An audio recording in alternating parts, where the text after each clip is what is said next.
কবর আযাব মাপ? কেউ কি ম্যাট্রিক পাস করে কবর আযাব মাপ পাওয়ার আশায়? আইএ পাস করলি ডান হাতে আমলনামা, কথা কয় না? বিএ পাস করলি বিদ্যুৎ গতিতে পুলসিরাত পার, এই আশায় বিএ পাস করে। এমএ পাস করলি ইয়াদখুলুল জান্নাতা বিগাইরি হিসাব, এমএ পাস করলি বিনা হিসাবে জান্নাতে, এই আশায় এমএ পাস করে। কি আশায় এগুলো পাস করে? ম্যাট্রিক পাস করলি গার্মেন্টসে চাকরি হবে, আইএ পাস করলি পুলিশই হবে, বিএ পাস করলে আর্মিতে হবে, এমএ পাস করলে আর একটু ভালো হবে, বিসিএস পাস করলে সরকারি কোনো অফিস আদালতে ভালো চাকরি হবে, ইত্যাদি ইত্যাদি। এই আশায় জেনারেল পড়াশোনা করে, কথা বলুন ঠিক ঠিক না? ডাক্তারি পড়ে দুনিয়ার আশায়, ইঞ্জিনিয়ারিং পড়ে দুনিয়ার আশায়, যত যা পড়ে সব দুনিয়ার আশায়। জেনারেল পড়াশোনা কেউ আখিরাতের আশায় পড়ে? এই দুনিয়ার পড়াকে আপনি ইবাদতে পরিণত করে নিতে পারেন, এর সাথে ছোট্ট একটু নিয়তকে আপনি সঠিক করে নেন। আল্লাহ তাআলা যদি আমাকে জেনারেল উচ্চশিক্ষায় শিক্ষিত করে, আমি যদি সরকারি একজন অফিসার হতে পারি, তাহলে সারা দেশ তো ঘুষে ভরে গেছে, আমার অফিসটাকে আমি ঘুষমুক্ত করব। যদি আমি অফিসার হতে না পারি, তাহলে জেনারেল পড়াশোনা না করি, তাহলে অফিসার হতে পারবো না। আর অফিসার না হইতে পারলে আমি অফিসের এই খেদমতটা করতে পারবো না। কাজেই আমি অফিসটাকে ঘুষমুক্ত করার উদ্দেশ্যেই আমি জেনারেল পড়াশোনা করি।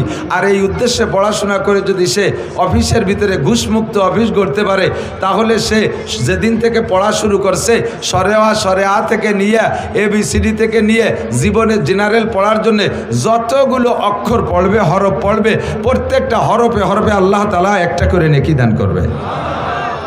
কাজটা সম্পূর্ণ দুনিয়ার পিছনে নিয়ত ভালো থাকার কারণে সারা জিন্দেগির পড়াশোনা ইবাদতে পরিণত। যদি নিয়ত করে আমি ভালো ইংলিশম্যান হতে পারলে আমি ইংল্যান্ড যাব, আমেরিকা যাব, ফ্রান্স যাব, ইটালি যাব, অস্ট্রেলিয়া যাব, বহির্বিশ্বে গিয়ে ইংরেজদেরকে আমি ইংলিশ ভাষায় কলেমার দাওয়াত দেব, তবলিগের কাজ করব, এজন্যই আমি ইংরেজি পড়াশোনা করতেছি।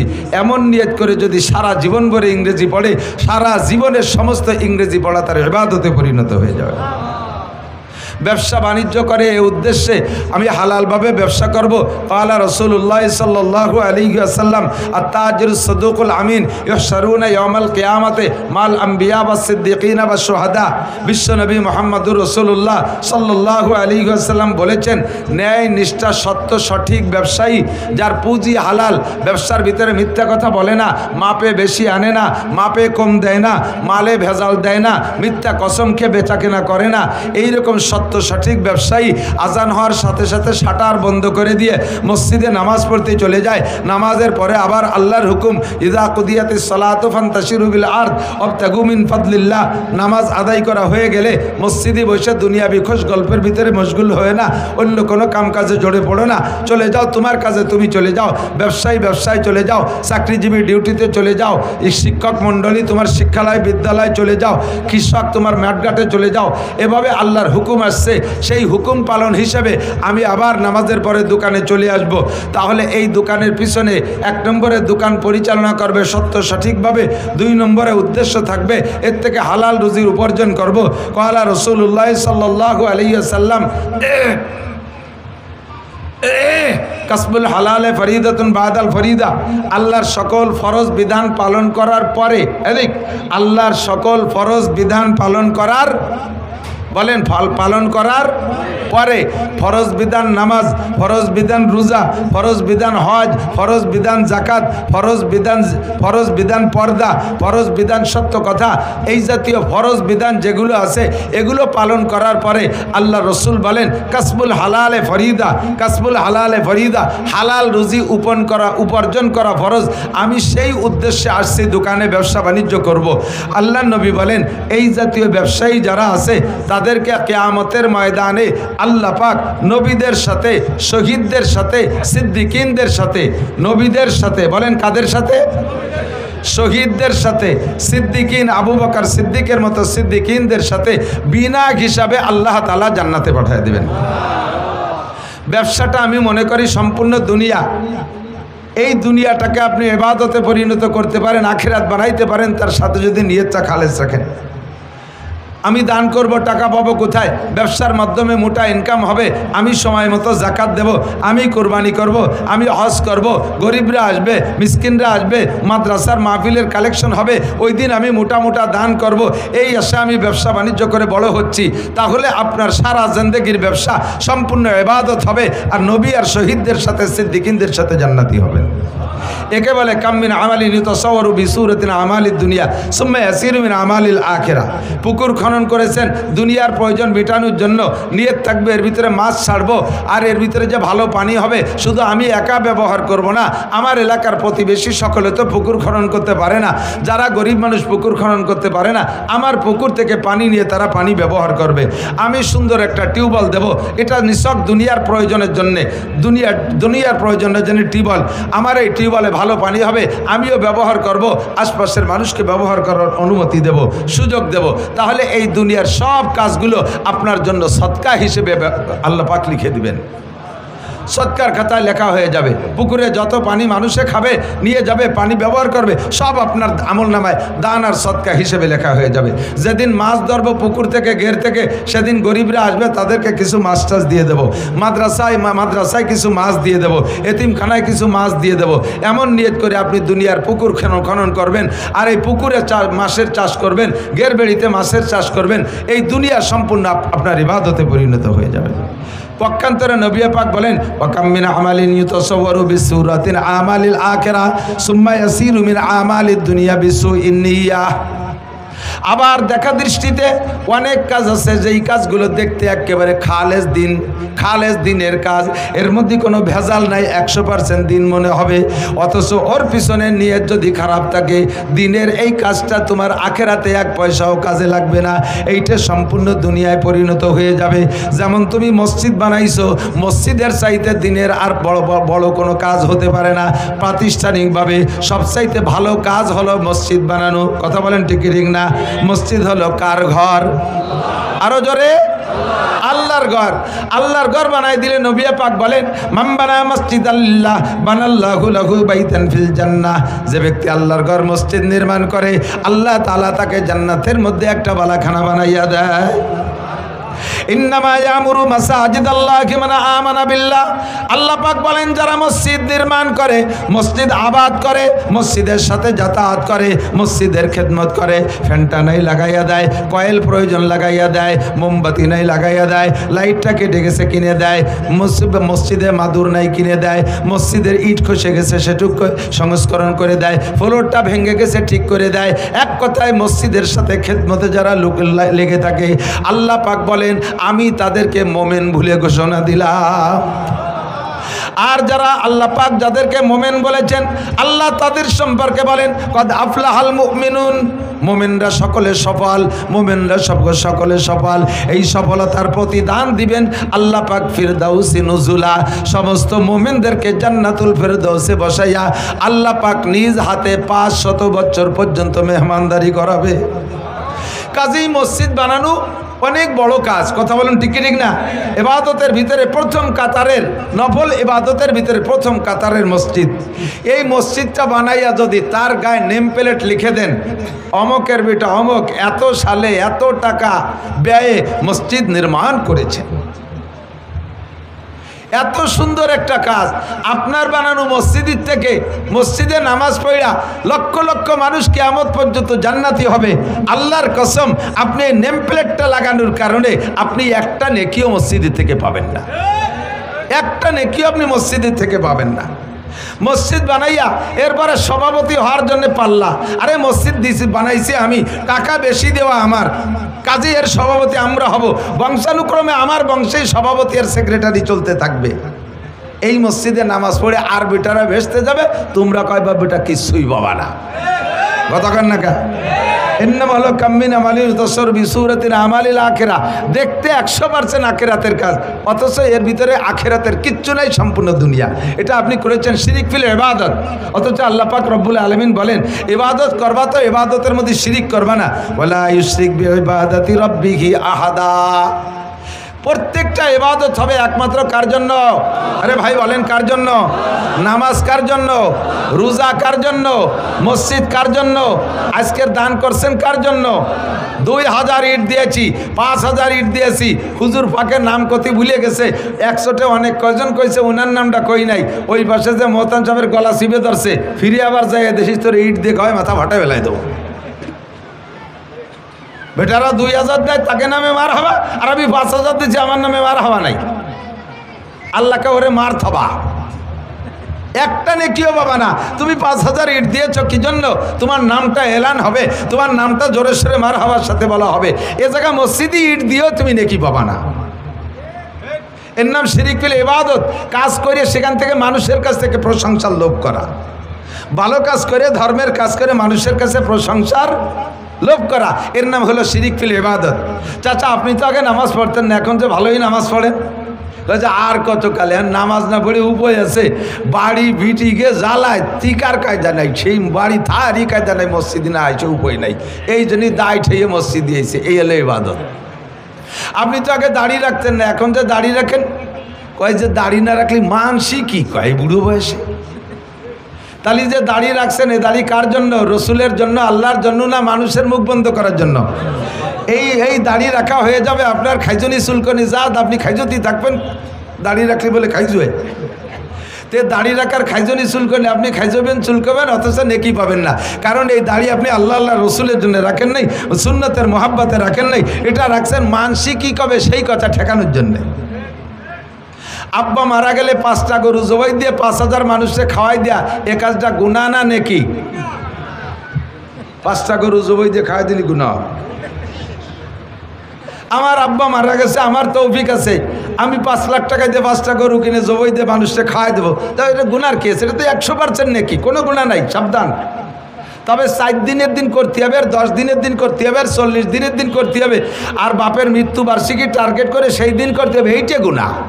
আপনি এনি টাইম এভরিডে যে কোনো দিন আপনি করে দিতে পারেন, মানুষকে খাওয়াইলে নেকি হয়। হযরত উসমান রাদিয়াল্লাহু তাআলা আনহু বলেন, হুব্বিবা ইলাইয়া মিনাদ দুনিয়া সালাস, দুনিয়ার 3টে জিনিস আমার ভালো লাগে। উসমান বলেন 3টে জিনিস আমার ভালো লাগে। 1 নম্বরে ইতআমুল জিয়ান, ক্ষুধার্তকে খানা খাওয়াইতে আমার ভালো লাগে, ক্ষুধার্তকে খানা খাওয়াইতে ভালো লাগে। আপনি মেহমানদারি করবেন, আব্বা মারা গেছে, মা মারা গেছে, আপন কেউ মারা গেছে, তাদের ইসালে সওয়াবের জন্য আপনি অনুষ্ঠান করবেন, খানা খাওয়াবেন। তবে এর ভিতরে খাওয়াবেন কাকে? ইতআমুল জিয়ান, ক্ষুধার্তকে খানা খাওয়াবেন। না খাইয়ে রয়েছে যারা, তাদেরকে আগে ডাইকে খাওয়াবেন। কিন্তু এই খানার ভিতরে আপনি শিরিক করে ফেলেন। আগে বসান এমপি সাহেব, চেয়ারম্যান সাহেব, মন্ত্রী সাহেবের সাথে সম্পর্ক থাকলে ভালো, উপজেলা চেয়ারম্যান, মাস্টার সাহেব, মেম্বার সাহেব, ডাক্তার সাহেব, ইঞ্জিনিয়ার সাহেব, কন্ট্রাক্টর সাহেব, শিল্পপতি সাহেব, কোটিপতি সাহেব, ভগ্নিপতি সাহেব, আত্মীয় স্বজন যারা বড় বড় আছে, এই সব বড় বড় যারা সকাল বিকাল গরুর গোস্ত খায় শগুনির মতো গলা সমান, সেইগুলোরে আক কাতারে বসাই দিয়ে জম্মের খান পাড়াই খাওয়াইয়া লাস্টে গরিবরা বাঁশবাগান দিয়ে ঘুরে বেড়ায়, শেষ বইটাকে নিয়ে তাকে বসাইতেছে, গোস্ত নাই, ডাল দিয়ে বড় হয়ে দাও। এ চলে কি চলে না কতক্ষণ? আর ওই জায়গা খান সময় অডিও ভিডিও ক্যামেরা নিয়ে আসে 50টা, দে সাইডে ইউটিউবে অমকের বাড়ি 10টা করে জবাই দিয়ে বাপের নামে জিয়াফত হয়েছে। কাজটা ভালো কাজ, কিন্তু উদ্দেশ্য খারাপ হওয়ার কারণে একটা নেকিও তুমিও পাবে না, তোমার আব্বাও পাবে না, গোষ্ঠী শুধু খালি হাত। ওয়ালা ইউশরিক বিইবাদাতি রাব্বিহি আহাদা। প্রত্যেকটা ভালো কাজ করবো একমাত্র কার জন্য? নামাজ পড়ি কার জন্য? রোজা রাখি আল্লাহর জন্য, জিকির করি আল্লাহর জন্য। কতক্ষণ? হ্যাঁ মিয়া, সরমুনাই তো যাও, তুই জিকিরি মজলিসে যাইস? উনিও যাই, ঠিক যাই তো, প্রত্যেক মজলিসে যাই, তোর তো কোনো সাড়া শব্দ শুনি না। একসাথে জিকির করে, তার ভিতরে সাড়া শব্দ শোনে না বলে মনে করে যে যায় না। আপনি যান, কয় কে? ওই যে জোরে জোরে যে শব্দটা শুনিস কার? জোরে জিকির যে শব্দ শুনিস কার? কলার জাড়ে জোরে জোরে জিকির করে মাইকে ডাইকে ডাইকে বিটাকে শোনাও, ওই জিকির করার গলা ফাটানো পর্যন্ত শেষ, একটা জিকিরের একটা শব্দের তুমি নাকি পাবা না। জিকির হবে কার জন্য? শুদ্ধভাবে জিকির হবে লা ইলাহা ইল্লাল্লাহ, লা ইলাহা ইল্লাল্লাহ। জিকির যত গোপনে হবে আল্লাহর সাথে সম্পর্ক তত বেশি ভালো হবে। কতক্ষণ ঠিক ঠিক না? প্রত্যেকটা ইবাদত, যত নফল ইবাদত আছে সবগুলো গোপনে, যত ফরজ ইবাদত আছে সবগুলো ওপেনে।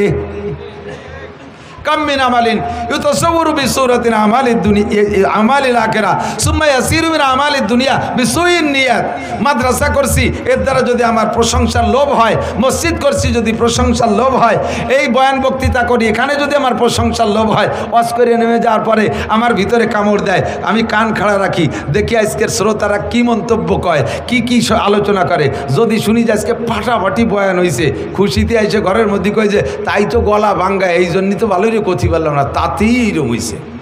একজনকে কয় তোর চেহারাটি দারুণ দেখা যাচ্ছে, কয় তাই 3 দিন নাই নিয়ে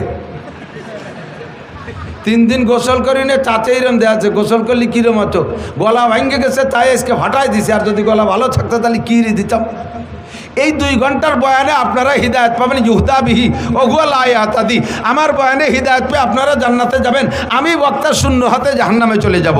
যদি কোনো আলেম তালবি আলিম মাদ্রাসার ছাত্ররা এই উদ্দেশ্যে পড়ে যে আল্লাহু আকবার, বর্তমান জামানায় উলামায়ে কিরামদের তো ভালো ইনকাম, ফার্স্ট ক্লাস ইনকাম হলো ওয়াজের ব্যবসা, বড় বড় মোটা মোটা ইনকাম এর ভিতর দিয়ে আসতেছে। হাফিজুর রহমান এক মাহফিলে 1 লাখ 1.5 লাখ, মিজানুর রহমান কি বলা হয় আজহারি 2 লাখ 2.5 লাখ 3 লাখ, এরপরে আব্দুল খালেক শরীয়তপুরি, তারপরে ইলিয়াসুর রহমান জিয়াদি, আরও যারা আছে সবাই মোটা টাকা কামাই করে। কোনো মতে টানি টুনি 5টা করতে পারলি ওয়াজ করে ব্যবসায় রেখেই বাঁচতে পারবো। তোমার ওয়াজও হবে, তোমার ওয়াজে মানুষ হিদায়ত পাবে, তারা আমল করে জান্নাতে যাবে, আর তোমার এই পয়সা কামাই করা পর্যন্ত শেষ, আখিরাতে তুমি কিচ্ছুই পাবা না।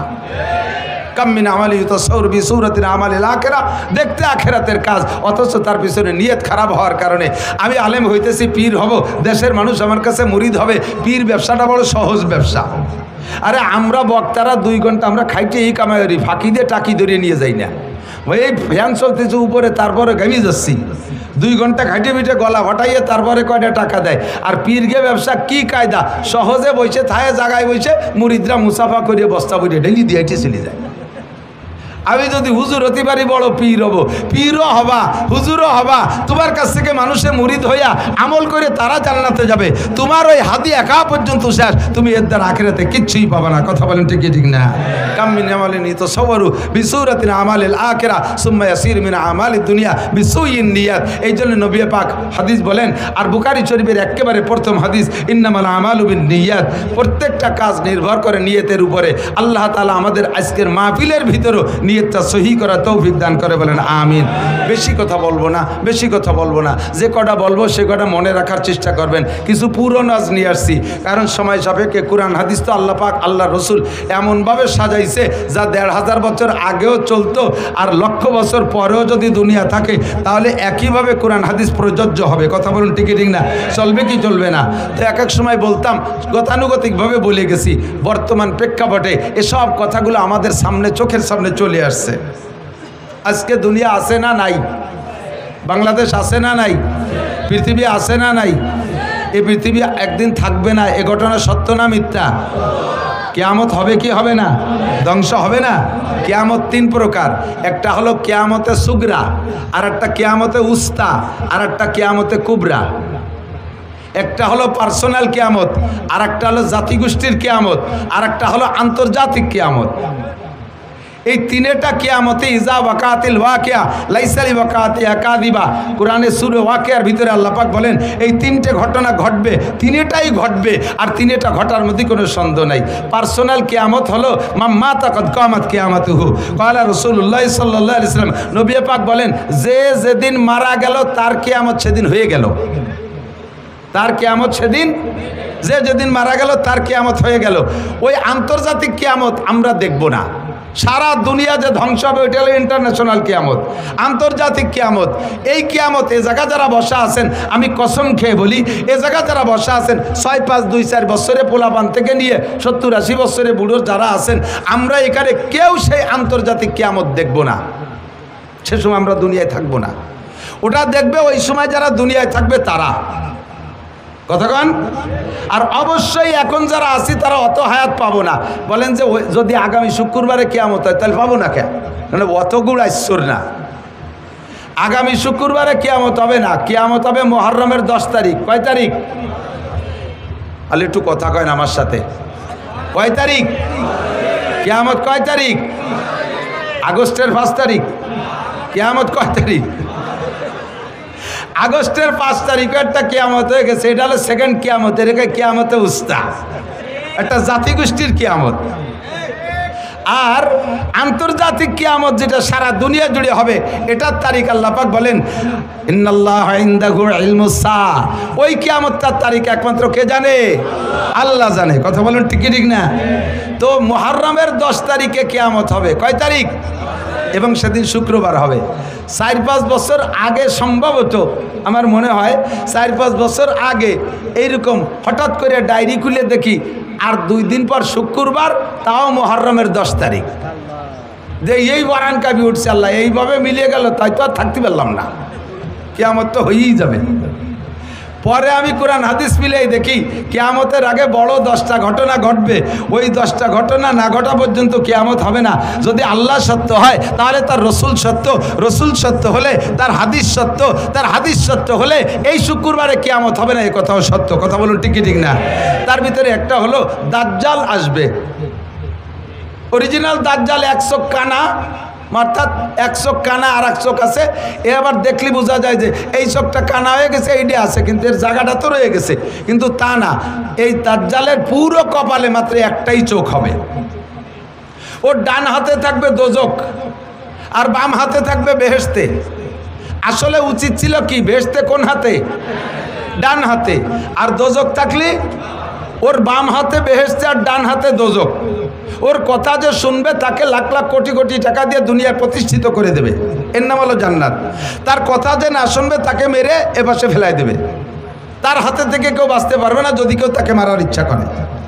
তো এভাবে লক্ষ লক্ষ মানুষকে সে খুদাই দাবি করবে, কোটি কোটি মানুষকে সে বেঈমান করে ফেলবে। এই দাজ্জাল কি এখনো আসছে? অতএব আগামী শুক্রবারে কিয়ামত হবে না। ঈসা আলাইহিস সালাতু ওয়াস সালাম আবার আসবে, বিশ্বাস হয়? কথা কন, আসছে। কাজেই আগামী শুক্রবার কিয়ামত হবে না। ইয়াজুজ মাজুজ আসবে, সদ্দে সেকেন্দারকে ভেদ করে তারা জিব্বে দিয়ে চাটতেছে, চাটতে চাটতে একেবারে রসুনির খুশার মতো অতটুক পাতলা থাকতে হজর হয়ে যায়। এরপরে কয় যে যেটুক বাকি আছে কালকে 2 চাটাই দিয়ে বেরোয় যাবো। এই কয়ে ফিরে আবার বাড়ি পিছনের দিক চলে যায়। পরের দিন এসে দেখে যে সেই দেওয়াল যেমন ছিল সেরকমই হয়ে গেছে। এভাবে তারা চাটতেই তালে আছে।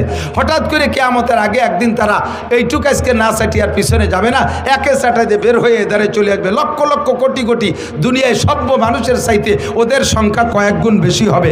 মানুষের উপরে ডাকাতি, মারামারি, খুনোখুনি করবে, মানুষ ধরে খাওয়া পর্যন্ত শুরু করে দেবে। কয়েকদিন পর্যন্ত সারা দুনিয়া এভাবে অরাজকতা সৃষ্টি করার পরে আল্লাহর পক্ষ থেকে বিশাল একটা বৃষ্টি আসবে। ওই বৃষ্টিতে ওরা সব ধ্বংস হইয়া সাগরে ভেসে চলে যাবে। এ ঘটনা কি ঘটছে? অতএব আগামী শুক্রবারে কিয়ামত হবে না, ভয় নেই। দাব্বাতুল আরদ, একটা প্রাণী আসবে, তার 4টে পা আছে, আবার 2টে হাত আছে। প্রাণীটা এত বড়, সে মাটিতে বসলে 1.5 বিঘে জায়গা লাগবে। কতটুক আপনার সমান হবে না? মাটিতে বসলে 1.5 বিঘে জায়গা লাগবে। এত বড় প্রাণী। ডান হাতে থাকবে মুসা আলাইহিস সালামের লাঠি, বাম হাতে থাকবে সুলাইমান আলাইহিস সালামের আংটি। মাত্র 40 দিনের ভিতরে সারা পৃথিবীতে যত হাজার কোটি মানুষ থাকুক না কেন, সমস্ত মানুষকে 2 ভাগ করে ফেলবে। সুলাইমান আলাইহিস সালামের আংটি দিয়ে মানুষের কপালে টাচ দেবে, ছোঁয়া দেবে। যদি লোকটা কাফের হয়, বেঈমান হয়, তার চেহারাটা একেবারে ব্ল্যাকবোর্ডের মতো কালো হয়ে যাবে। মুসা আলাইহিস সালামের লাঠি তার ডান হাতে, ওই লাঠি দিয়ে কপালে লিখবে কাফার, অর্থাৎ কাফের। আর যদি লোকটা ইমানদার হয়, আংটি দিয়ে ছোঁয়া দেওয়ার সাথে সাথে চেহারাটা উজ্জ্বল ফুটফুটে ফর্সা চাঁদের মতো হয়ে যাবে। কপালে লিখবে আনতা মোমেন, তুমি একজন ইমানদার, তুমি মোমেন। এভাবে 40 দিনের ভিতরে ওই একটা প্রাণীতে সমস্ত মানুষকে 2 ভাগ করে ফেলবে। এ ঘটনা কি ঘটছে? অতএব আগামী শুক্রবারে কিয়ামত হবে না। এরপরে পরপর লাগাতার 3 রাত 3 দিন পর্যন্ত 72 ঘন্টা পর্যন্ত দুনিয়ায় সূর্য উঠবে না। 72 ঘন্টা দুনিয়ায় সূর্য উঠবে না, কোনো আলো থাকবে না, কারেন্ট জ্বলবে না, আলোবাতি জ্বালাইতে পারবে না, আগুনের বাতিও থাকবে না, সারাটা দুনিয়া অন্ধকার। এক তো সূর্য উঠছে না, দুনিয়ার কোনো বাতি নাই, তাহলে বোঝেন অন্ধকারটা কেমন হবে। আর ওদিকে সূর্য যখন উঠছে না, মানুষে তখন ভীত সন্ত্রস্ত হইয়া কান্নাকাটি শুরু করে দেবে, পাগল হয়ে যাবে, পায়খানা করে কাজ শুরু করবে, পানি খুঁজে পাবে না, বিশাল একটা মিনি কিয়ামতের একটা পরিবেশ হয়ে যাবে। এই কান্নাকাটি করতে করতে করতে করতে পশ্চিম আকাশ থেকে সূর্য উঠবে। সূর্যটা এ পাশ থেকে উঠবে না, পশ্চিম আকাশ থেকে উঠবে। তবুও সূর্য যখন উঠছে মনের ভিতরে কিছু একটা প্রশান্তি, যে আলো তো হলো। এরপরে এই সূর্যটা উঠতে উঠতে মাঝ আকাশে আসবে, আবার পশ্চিম আকাশে ডুবে যাবে। পরের দিন থেকে আবার নিয়মতান্ত্রিক সূর্য উঠবে। এই সূর্য যে ব্যাক হয়ে গেছে, ফিরে আসছে, এই ফিরে আসার পরে সমস্ত মানুষের ভিতরে চেতনা আসবে, আহা সর্বনাশ হয়ে গেছে। ওলামায়ে কেরামের কাছ থেকে শুনতাম সূর্য পশ্চিম আকাশ থেকে উঠবে। হাদিসে আসছে আল্লাহ নবী বলেন, সূর্য একবার পশ্চিম আকাশ থেকে উঠে আসার পরে আবার যখন ডুবে যাবে, এরপরে মানুষের যতই বুঝুক এই বুঝে কোনো কাজ হবে না। আর তওবা করলে তওবা কবুল হবে না, কাহারও ঈমান গ্রহণ করা হবে না। এরপরে আবার নিয়মতান্ত্রিকভাবে সূর্য উঠবে, পূর্ব আকাশ থেকে পশ্চিমে অস্তমিত হবে। বলা হয় এর প্রায় 120 বছর, তাও শিওর তারিখ না, প্রায় 120 বছর পরে ওই সূর্য উদয়ের ব্যাক সূর্যের পরে প্রায় 120 বছর পরে কিয়ামত হবে। ও দোস্তরের সময় এখনো বহুত আছে, বহু দেরি আছে। কাজেই আগামী শুক্রবার কিয়ামত নিয়ে কোনো টেনশন করি না। তবে কিয়ামত তিনটা, একটা হলো ব্যক্তিগত কিয়ামত, এইটা যে কোনো সময় ঘটে যেতে পারে। কথা বলেন পারে কি পারে না? এখান থেকে বাড়ি যাইতেও পারেন, নাও পারেন, ফজরের রক্ত পাইতেও পারেন, নাও পাইতে পারেন। আপনি চিন্তা করছেন আগামী রমজান মাসে চিল্লাই যাব, আরে ততদিন হায়াত আপনি পাইতেও পারেন, নাও পাইতে পারেন। যে ব্যক্তি যখন মারা গেল তার কিয়ামত তখন হয়ে গেল। আর একটা হলো মাঝারি কিয়ামত, মধ্যম কিয়ামত, এর বলে কিয়ামতে উস্তা। এটা হলো কোনো জাতি গোষ্ঠীকে তাদের আচরণে, তাদের অপরাধে, তাদের অন্যায়ের কারণে আল্লাহ পাক ওই জাতি গোষ্ঠীকে ধ্বংস করে দেয়। যেমন কওমে আদকে আল্লাহ তাআলা কিয়ামত দিয়েছেন, আদ কওম শেষ হয়ে গেছে, কওমে সামুদকে ধ্বংস করে দিয়েছে, তারা চলে গেছে। কওমে লুতকে আল্লাহ ধ্বংস করে দিয়েছে, তাদের কিয়ামত গোষ্ঠী শুদ্ধ হয়ে গেছে। এমন করে এখনো পর্যন্ত হতে পারে কোনো জাতি গোষ্ঠীর আচরণে যদি আল্লাহ পাক অখুশি হয়ে যায়, ওই কওমকে আল্লাহ তাআলা ধ্বংস করে দেয়। একে বলে কিয়ামতে উস্তা। আর একটা হলো কিয়ামতে কুবরা, অর্থাৎ সারাটা দুনিয়া ধ্বংস হবে। আল্লাহ পাক বলেন ইযা ওয়াকাতিল ওয়াকিয়া লাইসা লিওয়াকাতিহা কাদিবা, যেই ঘটনা ঘটবে ধ্বংস হবে, ওই ঘটনার মধ্যে কোনো সন্দেহ নাই। সেইটা কবে হবে সম্পর্কে সাহাবায়ে কেরাম জিজ্ঞেস করেছেন নবী পাকের কাছে। জিবরিল আলাইহিস সালাম আদম আলাইহিস সালাম থেকে নিয়ে কিয়ামতের সংবাদ দিয়ে আসতেছে। সব নবীরাই জিবরাইলের কাছে কিয়ামতের নির্দিষ্ট তারিখ চান, কিন্তু জিবরিল বলেন মা নাবি আলামা মিনাস সাইল, আমি তুমি জিজ্ঞাসাকারীর চাইতে এ বিষয়ে আমি অতটা বেশি ভালো জানি না। কিয়ামতের তারিখ আল্লাহ পাক আমাকে বলেন নাই। তবে কি জিবরিল আলাইহিস সালাম সব নবী রাসূলকে কিয়ামতের কিছু পূর্বাভাস বলেছেন। আমিও মাঝে মাঝে বলে থাকি। এই হাদিস আপনাদের কাছে আমি বর্ণনা করেছি। দোস্ত, নবী পাক সাল্লাল্লাহু আলাইহি সাল্লাম বর্ণনা করেন হযরত আবু হুরায়রা থেকে হাদিস। আমি সির্ফ হাদিসটা তরজমা করে শেষ করে দেব, আপনাদের বেশিক্ষণ বিরক্ত করব না। হুজুর বলেন কি, এ যুবক আমার দিক, বুড়োরা আমার দিক, আওয়ামী লীগরা এদিক তাকান, বিএনপিরা এদিক তাকান, জামাত জাতীয় পার্টির সমন্বয় কেউ নড়াচড়া করবে না, খুব গেলবেন। যার ভিতরে দোষ আছে সে সেখান থেকে উঠে আসার চেষ্টা করতে হবে। যদি আমরা এই দোষগুলো থেকে উঠে আসতে পারি তাহলে দুনিয়ার হায়াত বেড়ে যাবে, দুনিয়ার হায়াত বেড়ে যাবে, দুনিয়াকে আল্লাহ তাআলা আরও লম্বা করে দেবে। আর যদি আমি আপনি এই দোষগুলো দোষী হয়ে যাই তাহলে আল্লাহ পাক দুনিয়ার হায়াতকে কমায় দেবে, দুনিয়াকে অতি তাড়াতাড়ি ধ্বংস করে দেবে। এই যে ঘটনাগুলো বলছি এগুলো টপ টপ টপ টপ করে কিছুদিনের ভিতরে তৈরি করে দিয়ে দুনিয়াকে আল্লাহ তাআলা ধ্বংস করে দেবে। আমি চাই না দুনিয়া ধ্বংস হোক তাড়াতাড়ি, আমি আরও অনেক দিন বেঁচে থাকতে চাই, আমি সুস্থ থাকতে চাই, আমি হালাল প্রশস্ত রুজি চাই, সম্মানের সাথে বেঁচে থাকতে চাই। কথা বলেন ঠিক কি ঠিক না? এই জন্য আমি দোয়ার সময় শিখিয়ে দেই, যখন দোয়া করবেন আল্লাহ আমারে হায়াত বাড়ায় দাও, শুধু হায়াত বাড়ায় দেওয়ার কথা বলবেন না। হায়াতের সাথে তিনটে জিনিস চাইবেন আল্লাহ, সুস্থতার সাথে, বলেন কিসের সাথে? ইজ্জতের সাথে, সম্মানের সাথে। 3 নম্বরে প্রশস্ত হালাল রিজিকের সাথে। এই তিনটে জিনিস আমার জীবনে অত্যন্ত গুরুত্বপূর্ণ। লম্বা হায়াত পাইছেন কিন্তু অসুস্থ, বারান্দায় পড়ে রয়েছেন 30 বছর, প্যারালাইসিসের রুগী, এই হায়াতের 5 পাইও দাম আছে। বউ ছেলে মেয়ে সব বিরক্ত হয়ে যায়। ছেলেরা মাঝে মাঝে মাদ্রাসায় এসে 5-7 হাজার টাকা দিয়ে কয় হুজুর একটা জালাল খতম পড়িয়ে দেন দি। আবার আমার আব্বা মোটে মরতিছে না, উজো হইও না, বাইটু হইও না। ছেলে মেয়ে বিরক্ত হয়ে যায়, বুড়ি খালি কয় তোরা একটা জ্বালালি খতম পড়া দিতে পারিস রে, এই কাইসিয়ে পাই দিয়ে আগিয়ে মুইতে তো বিছেন পাটি সব নষ্ট করে ফেলাই দিল, বুড়োর জ্বালায় রাত্রি ঘুমনুর কায়দা নেই। তাহলে এই 30 বছর হায়াতের 5 পাইরও দাম। সুস্থতার সাথে হায়াত চাই, সুস্থতা পাইছি কিন্তু এমন আকাম করছি যে রাস্তায় বেরোনোর কায়দা নাই। রাস্তায় যাওয়ার সাথে সাথে এই যে সেই মালেক মোল্লা, কেউ মালেক মোল্লা থাকলে তারা এবার খেপাই নিয়ে বেড়েন, আমি তো টুও কই। এই যে সেই জামাল, কোন জামাল, এই অর্থে বস্তাখানিক পেয়ে দিল। মুখের সামনে চোখের সামনে যদি এগুলো বলে দেয় তাহলে আর রাস্তায় হাঁটা যায় না, কথা বলেন ঠিক না? ও আল্লাহু আকবার। আমি হযরত ওমর ইবনে খাত্তাব রাদিয়াল্লাহু তাআলা একটা হাদিস শুনেছি ছোটবেলা মার কাছে।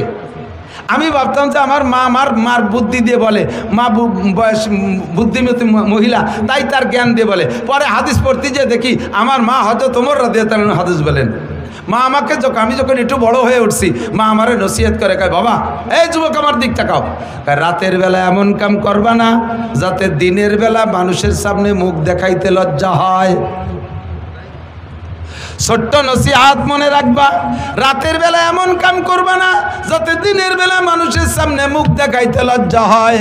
আবার দিনের বেলা এমন কাম করবা না যাতে রাতে তোমার ঘুমের ক্ষতি হয়, রাতে তোমার ঘুমের ক্ষতি হয়। দুইটা কথার ভিতরে বিশাল ব্যাখ্যা। এই দুইটা কাজ থেকে তুমি ফিরে থাকো। রাস্তাঘাটে বের হইতে গেলে যাতে ইজ্জতের সাথে মানুষের সম্মানের সাথে আহ্বান করে।